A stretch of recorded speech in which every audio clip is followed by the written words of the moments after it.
अस्सलाम वालेकुम। मेरा नाम फ़ातिमा तारिक है और मैंने CSS करने का इरादा इस तरह से किया था कि जब मैं FSC प्री मेडिकल में थी तो उस वक्त एक ये माइंडसेट होता है कि जो भी गर्ल्स इंटेलिजेंट हों या अगर उनका बैकग्राउंड थोड़ा टॉपर्स रहे हों तो ये कहा जाता है कि हर गर्ल को कि उसने डॉक्टर बनना है। लेकिन फिर तब उस वक्त मैंने फ़ैसला किया कि मुझे थोड़ा सा डिफरेंट करना है इससे। ये ज़रूरी नहीं है कि अगर हर गर्ल जो इंटेलिजेंट है उसको डॉक्टर ही बनना है। तो फिर एक तो ये रीज़न थी मेरा CSS की तरफ आने की, और दूसरी इसकी रीज़न एक ये थी कि मैं चाहती थी कि मैं पाकिस्तान में पॉलिसी लेवल पे कुछ कर सकूं, जहां पॉलिसी मेकिंग लेवल पे पाकिस्तान के आके कंट्रीब्यूट कर सकूं। और उसके लिए अगर हम CSS में बात करें तो हमारे पास 2 ग्रुप्स हैं, पाकिस्तान एडमिनिस्ट्रेटिव सर्विस और ऑफिस मैनेजमेंट ग्रुप, जिसमें अगर मेरी एलोकेशन होती तो मैं पाकिस्तान की पॉलिसी मेकिंग में कोई कंट्रीब्यूशन कर सकती थी। तो अल्हम्दुलिल्लाह I have been allocated in office management group. तो ये 2 रीज़न्स थी मेरी CSS की तरफ आने की। जी अल्हम्दुलिल्लाह, अल्लाह ताला का बहुत शुक्र है। I am the youngest female CSS officer और इसमें अल्लाह ताला का बहुत ज़्यादा शुक्र है, अल्लाह का करम है, मेरे पेरेंट्स की दुआएं हैं और सब फ्रेंड्स की, सब मेंटोर्स की सपोर्ट है, सब टीचर्स की गाइडेंस है। मैंने मैट्रिक में साइंस के साथ किया हुआ, मेरे अल्हम्दुलिल्लाह 1074 मार्क्स थे 1100 में से, और मेरी लाहौर बोर्ड में 7th पोजीशन थी। उसके बाद मैंने FSC प्री मेडिकल किया था जिसमें मेरे 1100 में से 997 मार्क्स थे। फिर मैंने पंजाब यूनिवर्सिटी में BS ऑनर्स 4 इयर्स डिग्री में एडमिशन लिया था, BS ऑनर्स बॉटनी में। बट मैंने वहाँ से 2 इयर्स के बाद एग्ज़िट ले लिया था और मेरे BSc बॉटनी की डिग्री मैंने ले ली थी वहाँ से। तो ये एक थोड़ा सा ट्विस्ट भी है मेरी स्टोरी में, क्योंकि मैंने 2 इयर्स के बाद वहाँ से BSc बॉटनी कंप्लीट कर ली थी और उसके बाद मैं CSS में अपेयर हुई थी और माशाल्लाह वहाँ पे भी मेरा 3.81 CGPA था। इस वक्त मेरी एज है 22 इयर्स। जी अल्हम्दुलिल्लाह, मैंने अभी 14 इयर्स ऑफ एजुकेशन कंप्लीट की है। 2018 में जब मैं अपना बैचलर्स करी थी बॉटनी में पंजाब यूनिवर्सिटी से, तो उस वक्त मैंने सोचा कि मुझे इसकी तरफ आना है, क्योंकि मैंने जैसे बताया कि मैं एक ऐसी फील्ड में जाना चाह रही थी जहाँ मैं पाकिस्तान की पॉलिसी मेकिंग में कंट्रीब्यूशन कर सकूं। तो उस वक्त मैंने कुछ सीनियर्स को देखा कि वो CSS की तैयारी कर रहे थे। फिर मैंने कुछ मेंटोर से गाइडेंस ली, कुछ ऑनलाइन भी मैंने CSS क्वालिफायर्स के इंटरव्यूज़ वगैरह सुने थे।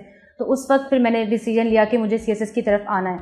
और फिर मैंने स्टार्ट में फैमिली ने थोड़ा सा अपोज़ किया कि नहीं, ये ऑफिस जॉब है, ये या फील्ड जॉब है, तो ये क्योंकि मेरी फैमिली में पहले गर्ल्स ये जॉब नहीं करती ऑफिस या field jobs, I am the first one.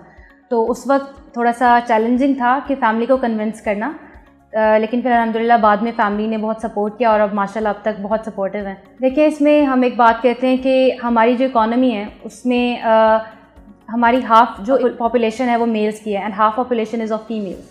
तो उसमें फिर आप देखें कि जब हम ये एक तरफ ये बात भी तो कहते हैं कि हमारी इकॉनमी में मैक्सिमम लोगों को कंट्रीब्यूशन करना चाहिए, तो उसमें फिर हमारी जो फीमेल्स हैं उनको भी मौका देना चाहिए कि वो आगे आएँ और इकॉनमी में कंट्रीब्यूट करें। नॉट ओनली दिस, अगर हम देखते हैं कि एक लड़की एम्पावर्ड है, वो एक अच्छी जॉब कर रही है, या वो अगर फॉर एग्जांपल एंटरप्रेन्योर है, किसी भी फील्ड में अगर वो लीड कर रही है, तो वो बहुत से लोगों के लिए एक एग्जांपल भी सेट करती है। सिर्फ फीमेल्स के लिए नहीं बल्कि वो एज अ होल पूरे सोसाइटी के लिए, पूरी नेशन के लिए एक एग्जांपल होती है। आई फील लाइक कि इसमें बहुत से चैलेंजेस आते हैं, जेंडर बेस्ड भी हो सकते हैं या वो एक नॉर्मल आप बात करें, जैसे एक पाकिस्तानी सोसाइटी के हवाले से आप बात करें। अगर हम फीमेल्स के लिए बात करें तो जैसे एक कन्वेंस के ट्रांसपोर्ट के इशूज़ एक फ़ीमेल को आ सकते हैं कि अगर स्पेशली मैं यहाँ पे बात करना चाहूँगी कि बहुत सी लड़कियाँ ऐसी भी हैं, मैं तो लाहौर से बिलोंग करती हूँ, लेकिन बहुत सी लड़कियाँ ऐसी हैं जो दूसरे शहरों से आके लाहौर में आती हैं, हॉस्टल्स में रहती हैं और तैयारी करती हैं CSS की। इसी तरह बॉयज़ भी पाकिस्तान के डिफरेंट एरिया से, बैकवर्ड एरिया से भी आते हैं, हॉस्टल्स में रहते हैं और तैयारी करते हैं। तो उनके लिए एक तो ट्रांसपोर्ट के इशूज़ हैं, ठीक है, फिर इसके अलावा हॉस्टल्स में आके रहना, वहाँ पर उनको घर का खाना नहीं मिल रहा होता। इसके अलावा और भी बहुत से इश्यूज़ हैं, फाइनेंशियली भी हो सकते हैं। तो डिफरेंट चैलेंजेस हैं, वो डिपेंड करते हैं पर्सन टू पर्सन। फीमेल्स के अलग हो सकते हैं, फिर जो दूसरे शहरों के लोग हैं उनके लिए अलग हो सकते हैं। लेकिन the thing is, despite all of the challenges, अगर हमारा माइंड सेट ये हो कि never give up mind set होगा हमारा, तो फिर हम कोई भी चीज़ अचीव कर सकते हैं, कुछ भी हम अचीव कर सकते हैं। अच्छा, इसको मैं थोड़ा सा अपने जर्नी को थोड़ा सा यहाँ पे सम अप करना चाहूँगी, जो टाइम टर्नओवर था इसका पूरा। बेसिकली 2018 में डिसीजन लिया था मैंने इसका, एंड आफ्टर दैट 2019 में जुलाई में मैंने जून में अपनी डिग्री कंप्लीट की, तो जुलाई में आई थॉट कि मैं तैयारी इसकी स्टार्ट करूँगी। तो उस वक्त तैयारी स्टार्ट की थी। तो अगर आप इसका टोटल में अगर टाइम बताऊँ तो 6 to 8 मंथ्स बनते हैं टिल द February 2020 जो इसका फाइनल एग्ज़ाम हमारा हुआ था। तो ये मेरा एक टाइम पीरियड था इसकी तैयारी के लिए, और डेली जो बेसिस है उसमें ऑलमोस्ट 6 to 8 आवर्स मैं देती थी एक दिन में तैयारी के लिए। एक तो मैं ये बात करना चाहूँगी कि I am the first one in my family जिसने CSS किया है। मेरी फैमिली में ऐसे पहले कोई CSP नहीं है। तो ऐसे बहुत से लोग होंगे जो ये बात सोचते हैं कि जिन लोगों की फैमिली में पहले ब्यूरोक्रेट्स होते हैं वो CSS करते हैं, या जिनका बैकग्राउंड स्ट्रॉन्ग हो अगर सिर्फ वो CSS कर सकते हैं। तो ऐसी बात नहीं होती। मेरे पास कोई फॉरेन डिग्री भी नहीं है और ना मेरी फैमिली में कोई ब्यूरोक्रेट है। तो I am the first CSS officer. तो इसमें और एक बात मैं यहाँ पे ये कहना चाहूँगी, इंस्पिरेशन की बात है जहाँ पे तो जितने भी सीनियर क्वालिफायर्स हैं, हमसे सीनियर बैचेस के हैं, उनके मैं इंटरव्यूज़ सुना करती थी, तो वो मेरे लिए एक इंस्पिरेशन थी। अगर फीमेल्स में बात करें तो राबिया जवेरी आगा मेरी एक इंस्पिरेशन है। आपके इस क्वेश्चन को मैं ये यहाँ पे 3 पार्ट्स में डिवाइड करना चाहूँगी। फर्स्ट ये कि मेरे ऑप्शंस क्या थे, सेकंड मैंने उनको कैसे ऑप्ट किया, और थर्ड हमें किन चीज़ों को देखना चाहिए, किन फैक्टर्स को कंसीडर करना चाहिए ऑप्शंस को ऑप्ट करते वक्त, मेरे नज़दीक जो मेरा ओपिनियन है। फर्स्टली जो मेरे ऑप्शंस थे वो इंटरनेशनल रिलेशन था, US हिस्ट्री था, environmental science, criminology and sociology. Second मैंने ऑप्शंस अब कैसे ऑप्ट किए थे, तो सबसे पहले हम आ जाते हैं इंटरनेशनल रिलेशंस पे। इंटरनेशनल रिलेशंस मैंने इसलिए ऑप्ट किया था क्योंकि ये एक तो करंट अफेयर्स के साथ ओवरलैप करता है, दूसरा ये US हिस्ट्री के साथ ओवरलैप करता है, और ये इसका सिलेबस कम टाइम में हम प्रिपेयर कर सकते हैं एज़ कम्पेयर टू अगर आप इसको फॉर एग्जांपल पॉलिटिकल साइंस से कंपेयर करें। तो उसकी रीज़न मेरी ऑप्ट करने की ये थी। सेकेंडली मैंने US हिस्ट्री ऑप्ट किया था। US हिस्ट्री इसलिए ऑप्ट किया था कि अगेन इसका सिलेबस जो है वो इतना लेंथी नहीं है, और इसके अलावा ये इंटरनेशनल रिलेशंस के साथ ओवरलैप करता है करंट अफेयर्स के साथ भी।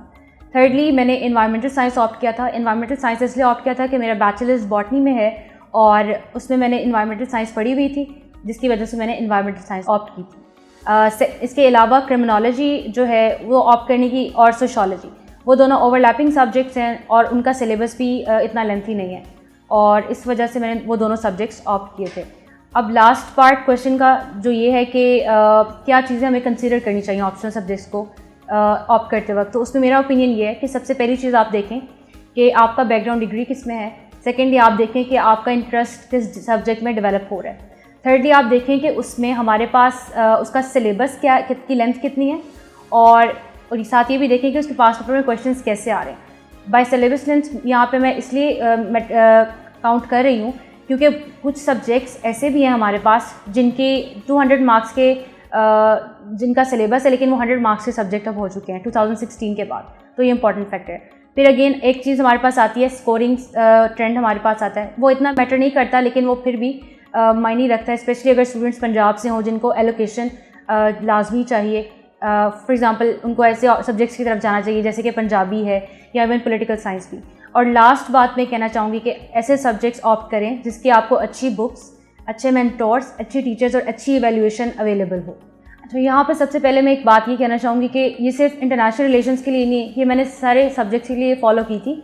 सबसे पहले आप ये करें कि आप कोई ऐसी बुक लें जिस बुक से आपका पूरा सिलेबस कवर हो CSS का, यानी किसी भी सब्जेक्ट का जिस किताब में पूरा जो सिलेबस कवर्ड हो, आप ऐसी किताब लें और जिससे आपका पहले बेस बन जाए।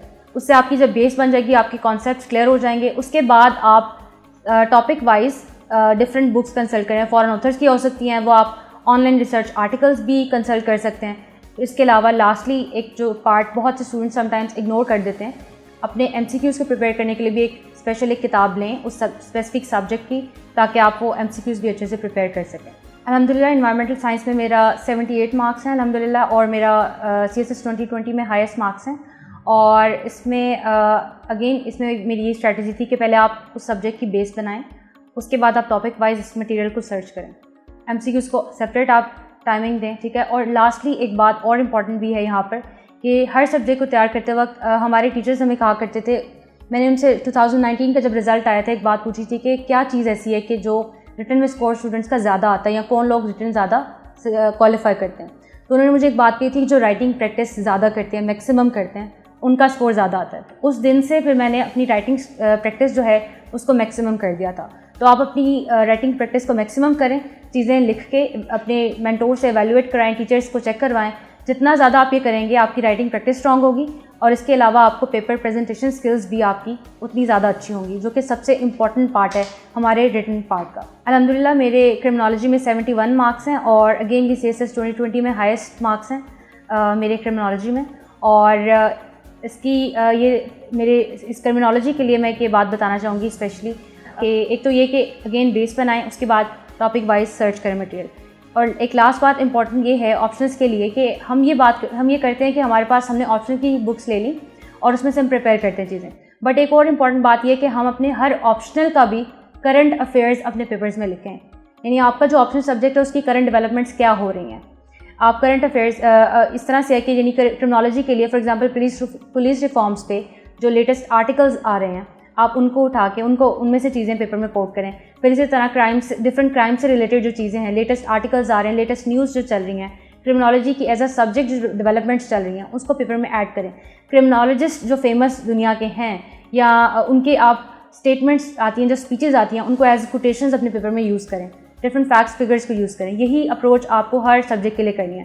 इवन जो बाकी सब्जेक्ट्स हैं मेरे जैसे थे, एनवायरमेंटल साइंस था, यूएस हिस्ट्री था, आईआर था, सोशोलॉजी था, उनमें भी यही अप्रोच थी कि आप जो फॉर एग्जांपल एनवायरमेंटल साइंस की हमने पहले बात की है कि उसमें भी आप देखें कि मैंने मिनिस्ट्री ऑफ क्लाइमेट चेंज का पेज फॉलो किया हुआ था फेसबुक पे, जहाँ पे वो लेटेस्ट जो भी पाकिस्तान की डेवलपमेंट्स होती थी उसको मैं अपने पेपर में यूज़ करती थी।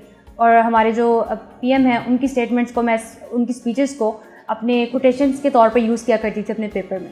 तो ये चीज़ें हमें करनी है डिफरेंट अपने ऑप्शंस के लिए। ऐसे का जो सब्जेक्ट हमारे पास है सबसे चैलेंजिंग हम ऐसे को समझते हैं। आई बिलीव कि ऐसे को प्रिपेयर करने के लिए भी हमारे पास एक टेक्निक, एक स्किल सीखना है हमें, और उसकी बेस पे हम इसको क्वालिफाई कर सकते हैं। ऐसे के लिए सबसे पहले तो ये बात है कि आपकी जो ग्रामर है, इंग्लिश ग्रामर है, वो स्ट्रॉन्ग होनी चाहिए। आपकी ग्रामर और स्पेलिंग मिस्टेक्स ऐसे के पेपर में ना हो, विच इज़ वेरी इंपॉर्टेंट। और इसके लिए आप पहले इस पर थोड़ा सा वर्क करें जिनको ग्रामर वाली साइड पे या स्पेलिंग वाली साइड पे थोड़े से प्रॉब्लम है। उसके लिए आप ये कर सकते हैं कि आप न्यूज़पेपर रीडिंग की हैबिट जब आपकी डेवलप होती है तो उसके साथ आप ये करें कि आप उसको रीराइट करें, रीप्रोड्यूस करें अपने आर्टिकल्स को, ठीक है। और उसके बाद अब ऐसे पे अगर हम आएँ तो मेरी अप्रोच ये थी कि मैंने स्टार्ट में ही मैंने पास्ट पेपर का एनालिसिस किया ऐसे के लिए, उसमें से मैंने सेग्रीगेट कर लिए कुछ टॉपिक्स, एटलीस्ट 10 टॉपिक्स अपने पास निकाल के रख लिए कि ये मोस्ट इंपॉर्टेंट ऐसे के टॉपिक्स हैं।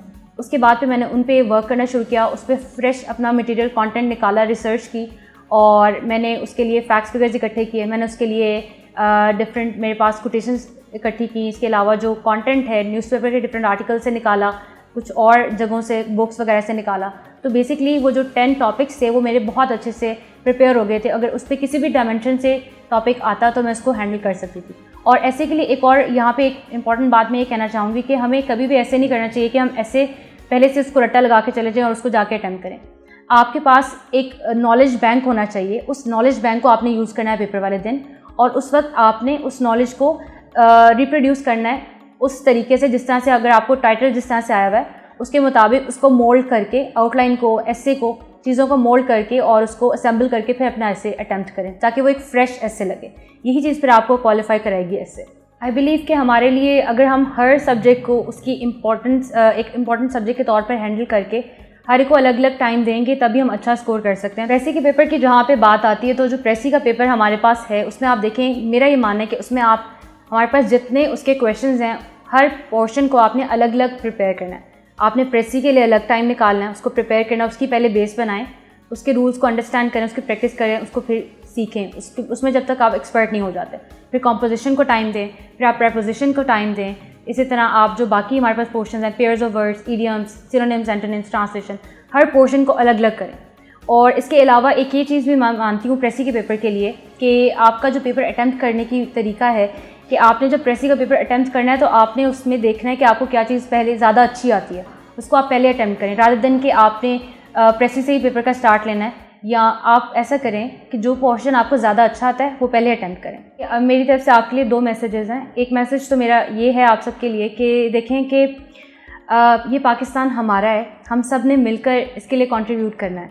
कोई भी बाहर से आके इसका अच्छा नहीं सोचेगा। हम पाकिस्तानी हैं और हमें मिलकर एक कलेक्टिव रोल प्ले करना है हमें पाकिस्तान को दोबारा सक्सेसफुल बनाने के लिए।